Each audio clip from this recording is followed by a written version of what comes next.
Selamat pagi saudara, salam kasih Kristus buat Anda semua, dan selamat bersama kembali dalam kebaktian online di FLCC.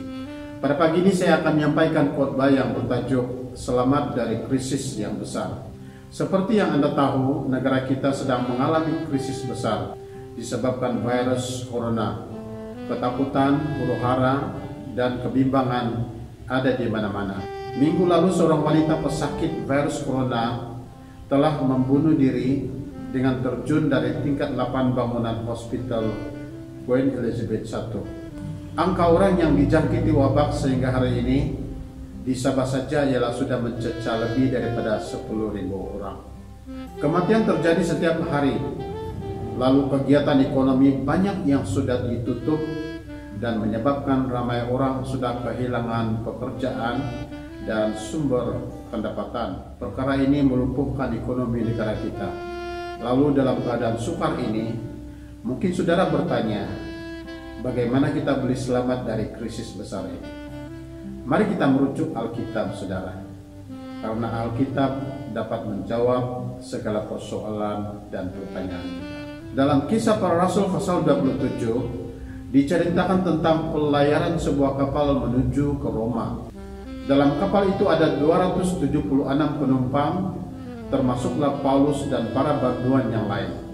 Mereka telah mengalami krisis besar yang mengancam nyawa mereka, di mana kapal yang mereka tumpangi telah dilanda angin kencang. Dan karena mereka tidak tahu bagaimana menyelamatkan diri, maka dikatakan dalam ayat 15 bahwa mereka telah menyerah saja dan membiarkan kapal mereka diombang-ambing. Dikatakan dalam ayat 18 bahwa mereka juga telah membuang muatan kapal. Dan tidak cukup hanya itu, mereka juga dalam ayat 19 dikatakan telah membuang peralatan kapal. Begitulah reaksi orang yang tidak mempunyai keyakinan akan Tuhan dalam hati mereka. Mereka menyerah dan membiarkan hidup mereka diombang-ambingkan, dirugikan, digagalkan, dan dihilangkan arah kehidupan oleh krisis yang mereka hadapi. Mereka telah membuang muatan kapal yang merupakan barang kepunyaan mereka sendiri dan yang mungkin adalah barang yang berharga.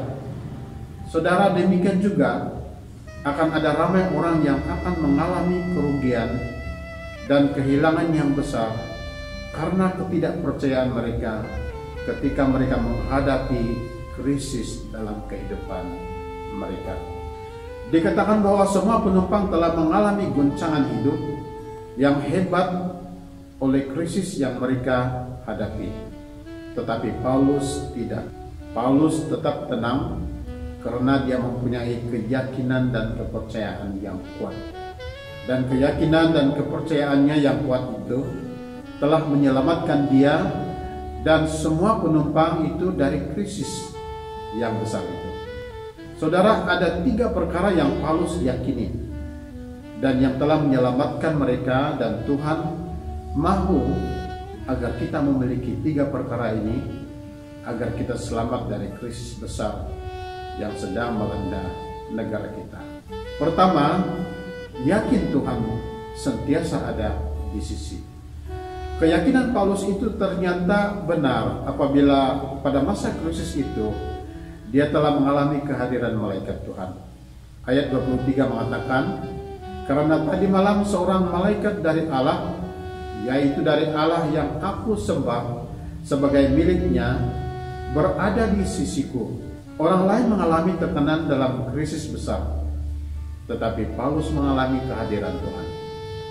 Saudara, dari peristiwa ini kita dapat belajar bahwa tiada apapun di dunia ini yang dapat menyembunyikan kita dari hadapan dan mata Tuhan.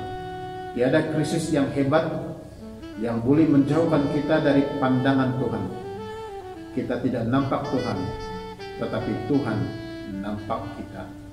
Walau di mana sekalipun kita berada, Tuhan tetap hadir.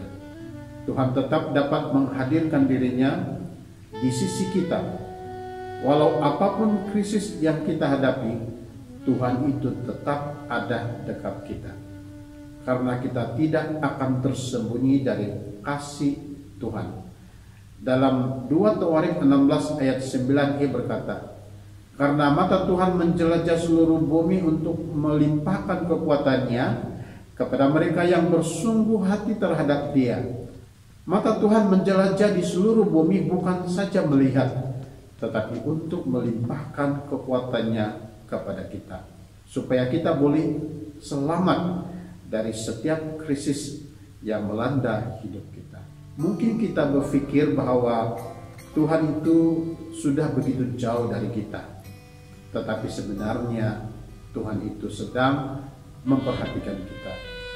Tuhan mengirim malaikatnya berada di sisi kita, menolong dan menguatkan kita. Ada banyak ayat Alkitab yang membicarakan tentang kehadiran Tuhan. Dalam Matius 24 ayat 20b mengatakan, dan ketahuilah, aku menyertai kamu sentiasa sampai kepada akhir zaman. Ibrani 13 ayat 5b berkata, aku sekali-sekali tidak akan membiarkan engkau, dan aku sekali-sekali tidak akan meninggalkan engkau. Saudara, walaupun kita berada di dalam tubir laut seperti Yunus, ingatlah kita tetap terjangkau oleh mata Tuhan. Dan walaupun kita berada di lembah kekelaman, jangan takut, sebab di sana pun Tuhan tetap dapat menghadirkan diri di sisi kita.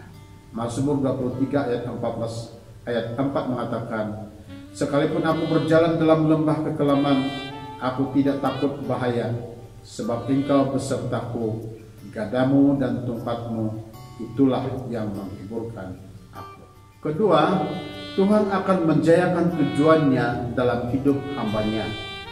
Dalam ayat 24 berkata, dan ia berkata, jangan takut Paulus, engkau harus menghadap Kaisar, dan sesungguhnya oleh karunia Allah, maka semua orang yang bersama-sama dengan engkau di kapal ini akan selamat karena engkau. Tuhan merencanakan Paulus untuk dihantar di Roma supaya Paulus dapat melaksanakan tujuan yang Tuhan sudah berikan kepadanya, yaitu untuk memberitakan Injil Tuhan di sana.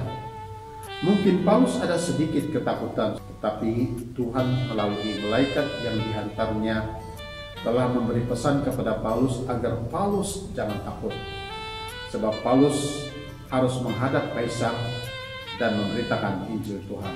Dengan kata lain, Tuhan memberitahu Paulus bahwa krisis angin kuat itu tidak dapat menggagalkan tujuan Allah, sebab Allah akan bertindak menjayakan tujuan itu. Saudara, setiap orang ada tujuan mengapa ia dilahirkan di dunia ini. Tuhan ada tujuan untuk Anda, Tuhan juga ada tujuan untuk saya, dan tujuan itu harus terlaksana. Tujuan itu tidak boleh gagal, dan Tuhan yang telah memberi tujuan itu bertanggung jawab melaksanakan bahagiannya supaya tujuan itu berjaya. Tuhan bertanggung jawab menyediakan dan mempermudahkan jalan bagi kita. Tuhan membuka pintu yang tertutup untuk kita, menghapuskan segala halangan yang menghalang dan menggagalkan tujuannya atas kita. Sebab itu dalam ayat 42 dan 43, askar-askar itu sebenarnya hendak membunuh para banduan termasuk Paulus. Tetapi Allah telah menggagalkan rancangan itu dengan membuat ketua askar berbelas kasihan kepada Paulus. Allah akan mengatur hal-hal besar, maka bahagian kita cuma sedikit tanggung jawab. Apakah tanggung jawab kita itu? Tanggung jawab kita ialah jangan takut. Itu saja. Jadi jangan takut dan jangan bimbang menghadapi krisis wabah ini. Perkara lain kita serahkan kepada Tuhan. Tuhan yang akan urus segala-galanya. Tanggung jawab kita cuma kecil saja. Tanggung jawab yang besar, Tuhan punya urusan. Saudara, kalau kita yakin Tuhan akan menjayakan tujuannya atas kita, maka bukan kita saja yang akan selamat. Orang yang bersama kita pun, yaitu keluarga kita, sahabat-sahabat kita, jiran kita, orang di sekeliling kita, kota kita, negeri kita, pasti akan selamat dari krisis ini. Sebab dalam ayat yang sama, yaitu ayat 24b, Tuhan mengatakan kepada Paulus, dan sesungguhnya oleh karunia Allah, maka semua orang yang ada bersama-sama dengan engkau di kapal ini akan selamat karena engkau. Karena Paulus, maka semua orang dalam kapal itu selamat. Karena Anda, maka semua orang akan selamat. Karena kita, maka negeri kita selamat. Karena orang yang menerima panggilan dan tujuan Allah bagi diri mereka, maka negara tercinta kita, Malaysia, akan selamat dari krisis yang besar ini. Sebab itu jangan pernah tersasar dari tujuan yang Tuhan telah berikan kepada kita. Sebab jika kita gagal menerima tujuan itu, berarti kita sudah gagal dalam segala-galanya. Ketiga, yakin akan janji Tuhan. Ayat 25 mengatakan, sebab itu tabahkanlah hatimu saudara-saudara, karena aku percaya kepada Allah bahwa semuanya pasti terjadi sama seperti yang dinyatakan kepadaku. Paulus telah memberikan nasihat kepada penumpang kapal itu agar tabahkan hati, karena Paulus yakin dan percaya akan janji Allah yang telah diberikan kepadanya semalam, yaitu sebuah janji bahwa mereka semua akan selamat. Tuhan mempunyai janji atas kita, dan janji itu tetap teguh.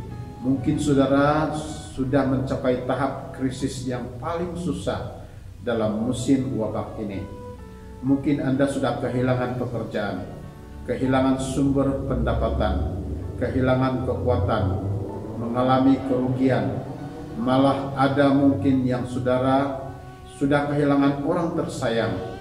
Namun satu hal yang Anda tidak kehilangan, yaitu Anda tidak akan kehilangan janji Allah.